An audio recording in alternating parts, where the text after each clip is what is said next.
Guys, ba't mas ginagamit ko ang CapCut Old kaysa CapCut Latest? Kasi ang bigat ng CapCut Latest kung ikukumpara mo sa old. Siyempre, habang nagmo-more update, maraming feature niya, mas malaki yung increase ng memory niya. Ngayon, para sa ating mga nagpapakahirap lang ng specifications about sa laptop and pasensya na kayo kung ganito yung wallpaper ko.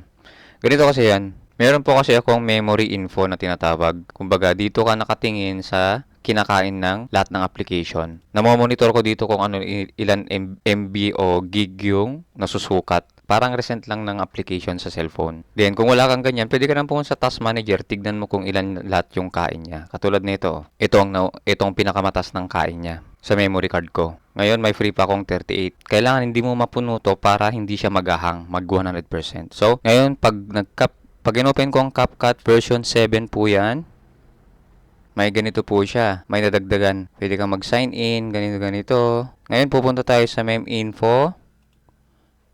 Ang lakas po ng kaya niya. Pumupunta po siya ng 500 to 700 pa po yan. Ito lang nagsi 600 pa. Uabot po ng 700 yan. Ngayon, i-close ko.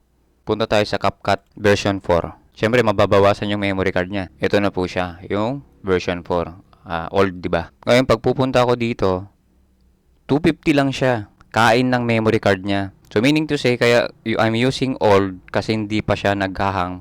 Pwede pa ako mag-open ng Chrome, Photoshop, and pag open ko ng browser, pwede pa akong gumamit ng Facebook kasi ang kaya niya lang yun mga 500 to 300. Yun lang ang advantage ng old. Kaya ito pa rin ang ginagamit ko, old version. Na share ko lang. And of course guys, kailangan mo rin mag-delete ng old version niya. Katulad sa akin, ang dami kong old version sa program files, kaya ang dami niyang kain. So ibig sabihin niyan, may version 6.7, version 6.8, version 6.9, version 7.0, version 7.1, version 7.2. Ang dami guys, kaya pala ang daming kain ng hard disk ko. So kailangan mong i-delete. Pag-delete ka, ganito naman yun. So, kung mag-delete ka guys, CapCut version 4 po to, no? Ito yung pinaka-latest. Ngayon, dito ka pumunta.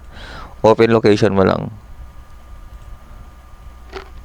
Yung ibang na-record ko kasi, na-delete ko na eh. Kanina man, nakita nyo naman kanina. Ang dami dito, ang dami nakilere dito. Halos hanggang dito na, sobra. Ngayon, i-delete mo lang yung mga old. Ang iniiwan ko lang yung pinaka-old, tapos yung latest. So, ito yung di-delete ko. Pag dinelete ko yan, mahaba na naman to.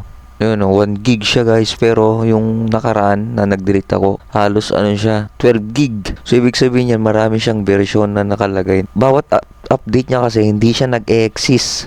Hindi siya nagre-replacement. Hindi katulad ng application ng cellphone na automatic na nagre-replacement sa old at sa bago niya. Dito hindi. Gumagawa siya ng cache log, and gumagawa siya ng sariling folder. Kumbaga nadodoble yung size niya. So baka ba ganun kayo, and check nyo rin, baka kaya na babawasan yung mga hard disk nyo. Hindi nyo alam, ang dami na palang bago. Tapos hindi na di-delete yung mga old. Yun lang share ko, kaya almost ginagamit ko is itong CapCut version 4. Kung okay lang sana gamitin yung CapCut na bago, why not?